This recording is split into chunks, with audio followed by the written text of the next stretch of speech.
Narcisse, c'est l'EBG de la mythologie grecque. Son nom est à l'origine du terme narcissique qui désigne une personne qui s'admire un peu trop. Voici l'histoire de cet homme beau à mourir. Il est le fils du dieu fleuve Céphise et de la nymphe Lyriopée. À sa naissance, sa mère consulte un devin nommé Tirésias pour savoir si Narcisse vivra vieux. Il lui confie qu'il vivra très longtemps s'il ne se connaît pas. Les paroles des oracles sont d'une clairvoyance aussi limpide que l'eau pure d'un lac vierge enveloppé dans la brume épaisse du mystère. Cependant, personne ne s'en inquiète vraiment, la psychanalyse n'existe pas encore, il n'y a pas de raison pour que mon fils se connaisse vraiment, se dit sa mère pour se rassurer. Narcisse grandit dans l'insouciance et surtout dans celle des autres, qu'il dénigre malgré l'attrait qu'il porte pour lui et qu'il devine à travers le reflet luisant de désir de leur regard amoureux. Bref, tout le monde le kiffe, les meufs comme les mecs, et il s'en balèque. Un jour qu'il part chasser en forêt avec ses potes, il se perd. La nymphe Écho qui se baladait non loin l'aperçoit et tombe immédiatement sous le charme du beau jeune homme. Narcisse appelle ses amis sans voir la nymphe qui l'épie. Elle aimerait bien l'aborder mais elle ne le peut. Non par timidité mais parce qu'elle ne peut lui adresser la parole la première. Écho souffre d'une malédiction qui la contraint à ne pouvoir répéter que la fin des phrases qu'elle entend.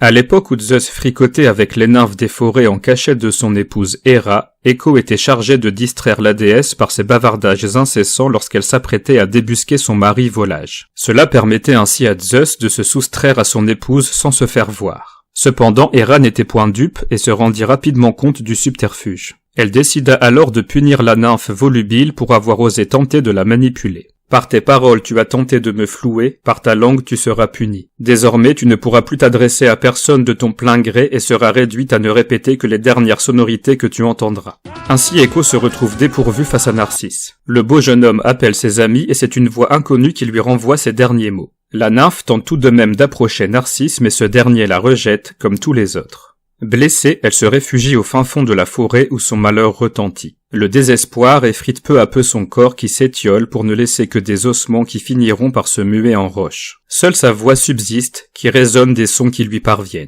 Le désarroi de la nymphe fait écho à celui de ses sœurs qui ont subi le même genre de revers vis-à-vis de 1000 autres jeunes hommes. Narcisse va payer pour tous. Les nymphes implorent Némésis, la déesse de la vengeance, de le punir. Alors que l'éphèbe chasse en forêt, Némésis fait apparaître sur son chemin une source à l'eau claire et pure baignant dans la lumière tamisée du soleil. Attiré par ce tableau idyllique et terriblement assoiffé, il s'y penche pour se désaltérer et à cet instant, c'est le coup de foudre.